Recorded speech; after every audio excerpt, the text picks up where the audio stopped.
Hello everyone, I'm Lindsay and this is Lindsay's Loves, Plants, Rants, and so much more. If you're new here, welcome. If you've been around for a while, welcome back. This channel is primarily dedicated to new plant parents and plant lovers alike.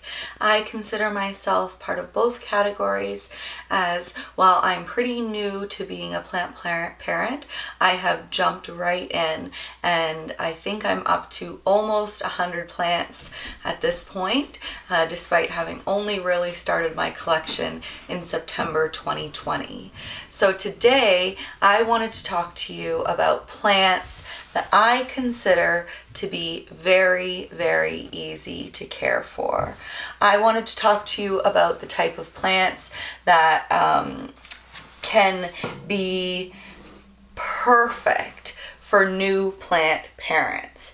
And I have quite a few to show you here. And I'm going to tell you about each and every plant. And I think there's only, there's definitely a bunch of different types, but there's only one that's maybe a little bit controversial that I don't think I've ever seen on any other easy plant care guides. So I'm going to throw that one in there based on my personal opinion. So when I say easy care, I mean they can handle a bit of neglect. I mean they're generally easy to figure out. It definitely includes some low light tolerant plants because they do tend to overlap. When it's low light, it also tends to be easy to care for.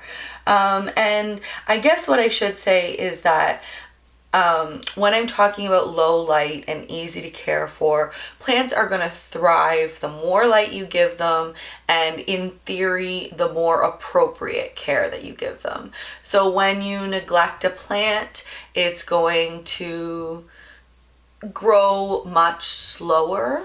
It's going to just not be in its peak growing conditions, is what I mean by that. But these are some easy to care for plants. Now I'm sitting on the floor because I wanted to show you my Monstera here, and this was the easiest way to show off this big girl because obviously very big leaves, very nice, healthy, thick plant. So this has like a bunch of different starter plants in here, if you will. And it is very big. And you can see from behind that I do have some lights back there. Those are some additional grow lights just to help out a little bit. And they normally also help out with my variegated peace lily. And this is a birds of paradise. It's not actually its permanent home. It's just waiting to move into its permanent home when a new pot arrives. And when the pot plant that goes in there is ready, that's the snake plant. But yeah, so this is Monstera, and they are, in my opinion, very easy to care for, especially for the beauty of the plant, if you will. So for how incredible this plant is, it is extremely easy to care for. When it comes to lighting conditions, it will thrive in bright indirect sunlight, and it can even handle direct sunlight. You just have to introduce it slowly and be careful with it. So it's a very easygoing plant for the most case. It can handle pretty much any light. In terms of watering, it likes to dry out in between waterings. So I let this get basically bone dry, but not for too long because I'm checking on my plants constantly. So I don't let it sit in a drought-like state, but I do let it dry all the way out and then water it intensely. And that's like my normal fertilizer. So everything's pretty easy going with this Monstera. The one thing that I will talk about more in my plants that are good for low light is what happens with the different light conditions when you're growing a Monstera. Now, other easy to care for plants, I think like the ZZ, from the ZZ Raven to the ZZ, the Zenzi, the Dwarf ZZ, they are all very, very easy to care for plants. And as per many easy to care for plants, they can definitely grow well in low light conditions. So when I say low light conditions, I want to be clear that that definitely does not mean no light at all, but it does generally mean if you could read a book in that room without turning additional lighting on, that's what we mean by low light. Like that's sort of the bare minimum. So ZZ plants are really good, easy to care for plants, and they also can grow in low light conditions. Now I do have a Dracaena here that's new to me, just because my other big Dracaena is quite large and a little bit awkward to bring into this space, especially since I'm sitting on the floor here just trying to show off all of these little babies.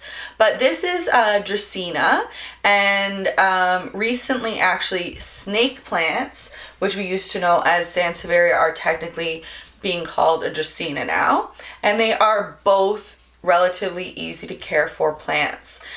So I think the only thing a little bit different about Dracaena, in my opinion, is that they would prefer a mineral-free water. So something like a rainwater, or you can use distilled water. They do seem to prefer that to keep avoiding the dry tips, but otherwise relatively easy to care for sure.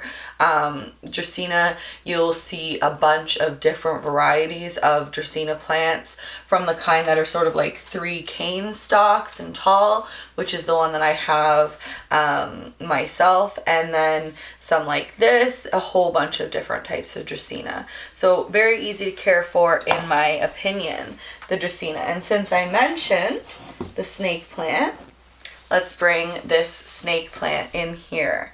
So this snake plant is a black coral Sansevieria. The snake plant are notoriously easy to care for. They are great at withstanding drought conditions, so you can go without watering them for a long time. They're fairly easy to propagate or split into new plants. You can see there's a little baby growing right here. So if you were to separate that at the root, that could be its own plant. And yeah, these are really easy to care for, great for a new plant parent, very low light tolerant, and I think very beautiful. Actually, before I got one, I didn't expect it to be this stiff, like for the leaves to be this firm. So very much has, when I think of a firm leaf like that, I think of like more a succulent type of plant, which always indicates that you can go and should go a little bit longer between waterings. So again, let this one dry out before watering it. Now, down beside the snake plant, I have one that okay, I get, maybe there are 2 that are controversial, because I don't think I've ever seen the Scindaptus pictus exotica, and I would also include the Argyrius. I think I'm saying that right. The sort of more common version of the Scindaptus pictus. I would say that both of these are really easy care plants, but some people may disagree with me on this one. It's not exactly a common plant. This was technically like a rare plant. I don't even know what that really means anymore. But relatively affordable, and in my opinion, a very easy to care for plant, very fast grower when given the right conditions, which is pretty achievable for most of us. So this one, in my opinion, does not want extremely bright light, and my Scindaptus pictus argyrius does very well, actually, slightly back from like a northeast facing window. That is not where a lot of plants have a good time. This one is going to go in a very similar spot, and I expect it to do very well. So these are very easy to care for, in my opinion. And part of that is because they fit in with the next plants that I'm going to mention, which is that they, those are often called like a silver pothos. And I have a pothos over here. I brought the golden pothos this time, but there are so many different varieties that I love, from like pearls and jade pothos to manjula pothos to enjoy pothos to just a jade pothos, which is the green one.